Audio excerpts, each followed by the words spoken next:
اللہ اللہ اللہ اللہ اللہ اللہ اللہ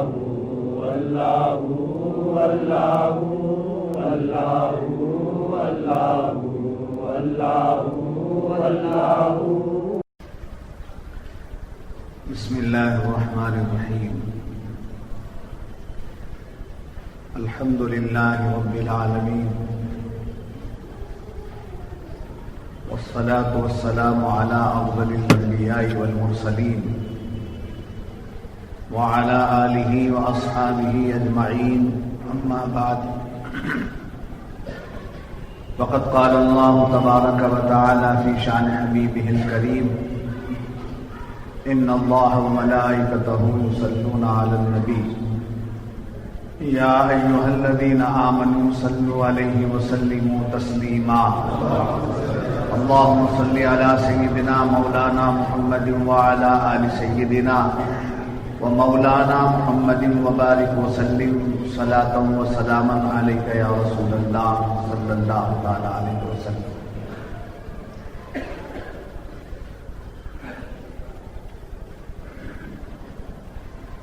معزز حاضرین،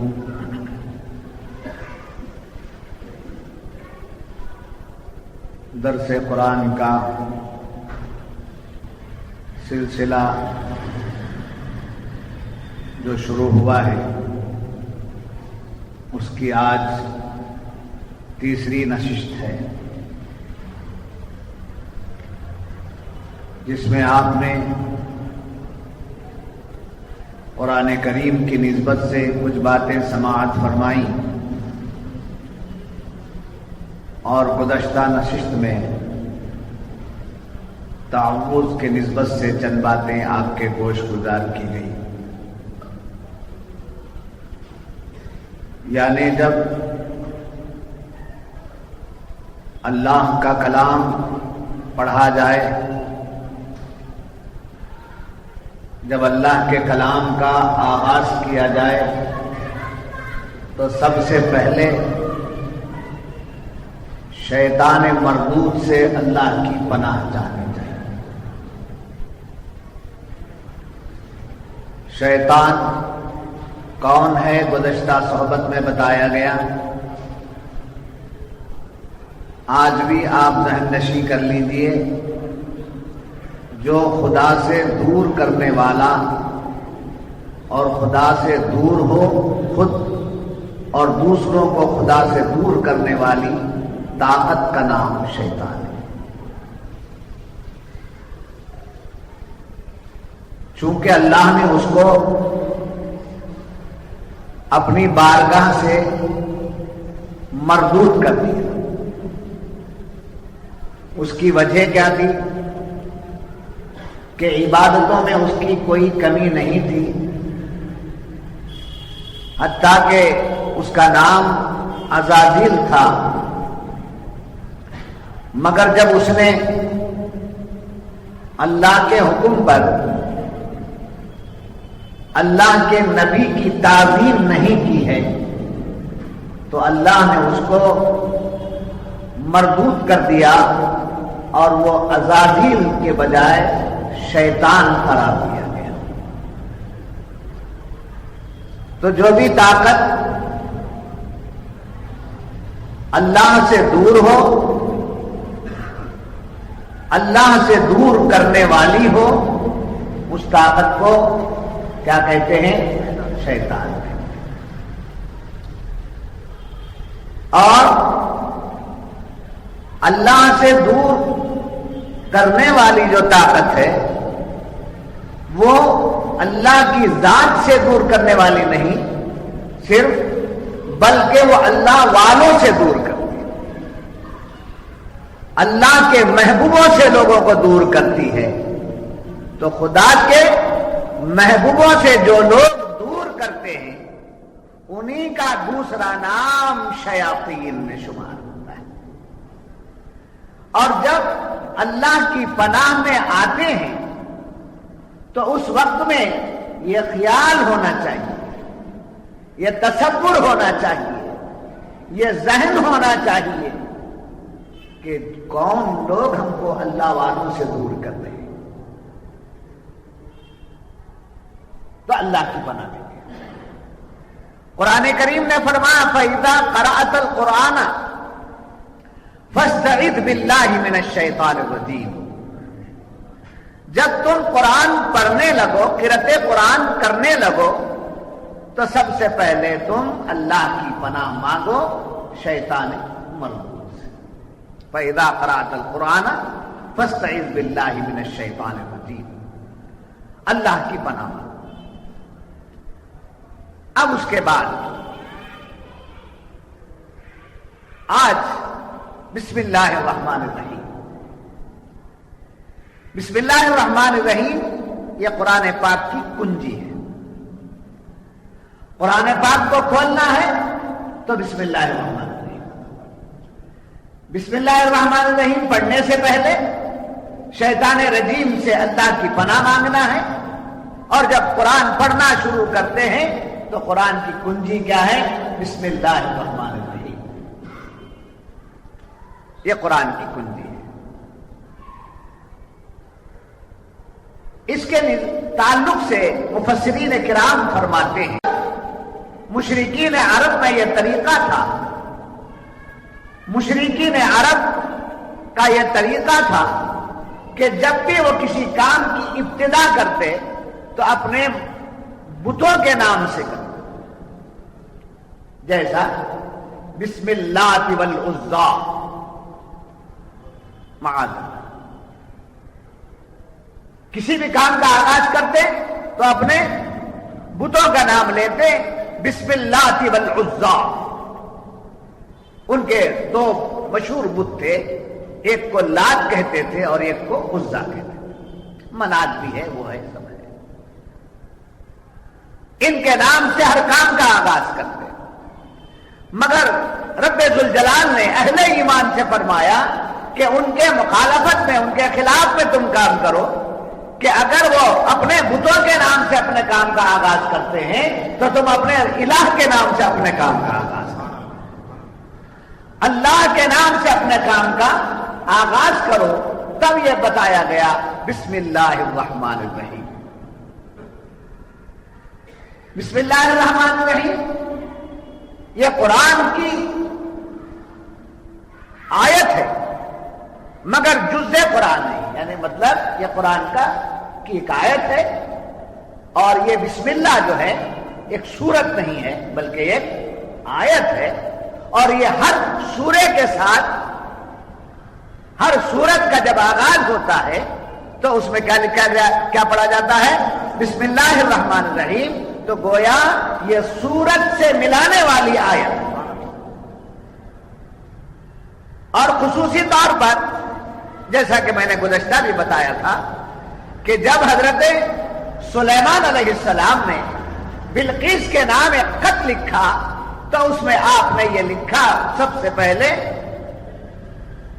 کہ بسم اللہ الرحمن الرحیم، انہ من سلیمان وانہ بسم اللہ الرحمن الرحیم، یہ سلیمان علیہ السلام کی طرف سے ہے اور آغاز ہو رہا ہے اللہ کے نام سے جو بڑا مہربان نہایت رحم والا ہے۔ تو صوفیاء کرام اس سلسلے میں فرماتے ہیں کہ بسم اللہ الرحمن الرحیم میں اسم اللہ اسم آدم ہے،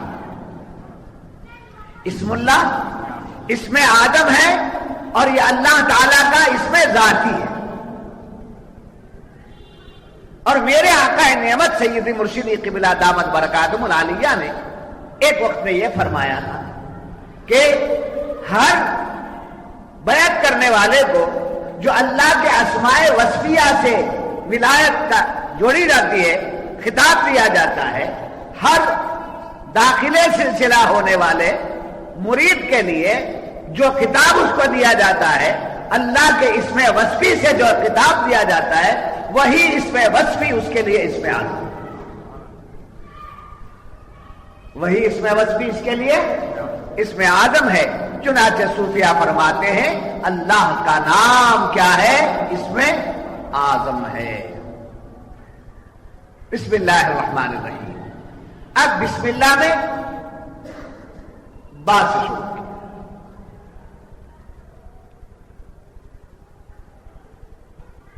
حضرت مولا علی شیر خدا رضی اللہ تعالیٰ عنہ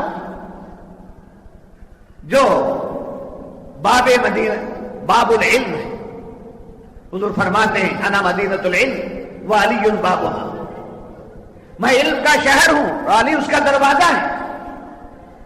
سارا علم سرکار کے پاس.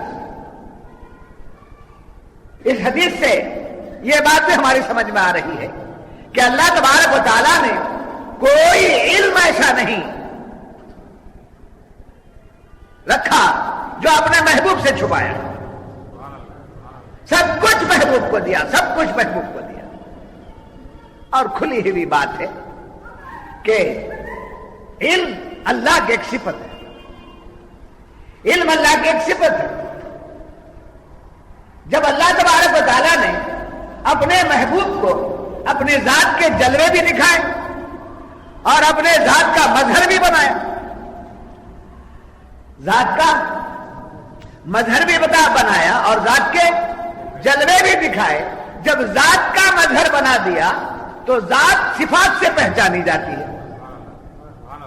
ذات کا تعارف جو ہوتا ہے، ذات کا انٹروڈیوس جو ہوتا ہے وہ صفات سے ہوتا ہے.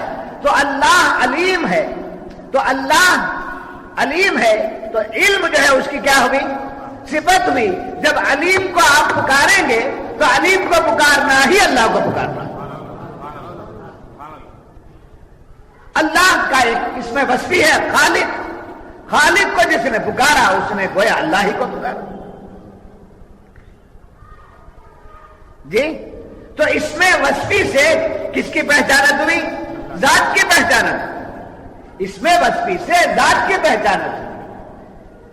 خطیب صاحب کہا، عالم صاحب کہا کسی کو، تو عالم صاحب کا جب نام لیا آپ نے تو آپ نے پوچھا کون عالم؟ تو فلاں عالم آپ نے بتا دیا، فلاں صاحب کا نام ہے، فلاں عالم صاحب ہے، فلاں مفسر صاحب ہے.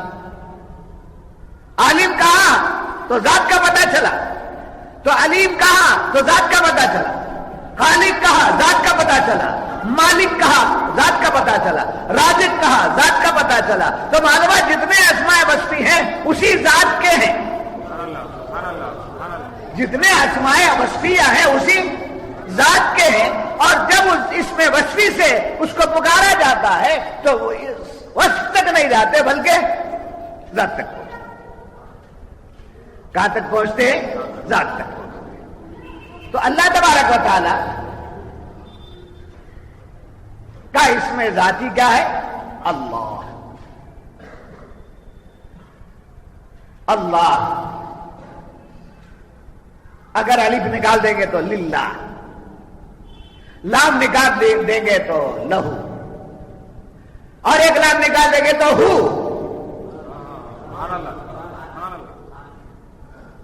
سمجھے؟ اس میں سے ایک ایک چیز کو نکال دیجئے. معاذ اللہ نہیں نکالا جا سکتا. مثال بتا رہا ہوں میں. اللہ کا الف اگر ہٹا تو للہ، کس کو کون ظاہر ہو رہا ہے؟ اس کا اس میں ذات ہو رہا ہے. اور ایک لام ہٹا تو لہو، اور ایک لام ہٹا تو ہو. اور خود ذات خداوندی کیا ہے؟ ہو کے سوا کچھ نہیں تھا.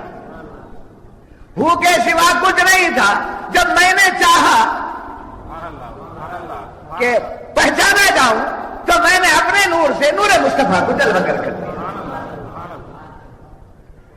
اور بڑا احسان ہے اللہ تبارک و تعالیٰ کا ہم لوگوں پر کہ اللہ تعالیٰ نے ہمیں اس رسول کا امتی بنایا جس رسول کو رب نے اپنی پہچانت کے لیے، اپنی پہچانت کے لیے اپنی چاہت پر جلوہ گر کیا. اس رسول کا جب ہمیں اللہ نے امتی بنایا ہے تو خدا کا بہت بڑا احسان ہے، وہ خدا کا بہت بڑا کرم ہے. اگر کوئی سرکار کی عظمتوں کا انکار کرتا ہے تو یاد رکھیے حضور کی عظمتوں کا جو انکار کرتا ہے وہ حقیقت میں خدا کی منشا کا انکار کرتا ہے، خدا کی پسند کا انکار کرتا ہے، خدا کی چاہت کا انکار کرتا ہے. حضرت مولا علی شیر خدا رضی اللہ تعالیٰ عنہ جن کو حضور نے فرمایا باب علم، آپ باب علم ہیں، اور حضور اپنے کو فرماتے انا مدینۃ العلم، میں علم کا شہر ہوں، وعلی بابھا، اور علی اس کا دروازہ ہے۔ اب مولا علی شیر خدا فرماتے ہیں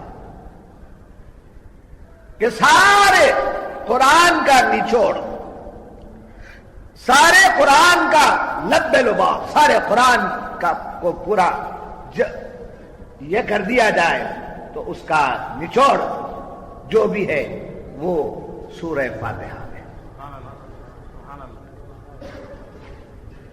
ساری سورہ فاتحہ کا جو نچوڑ ہے وہ بسم اللہ الرحمن الرحیم ہے،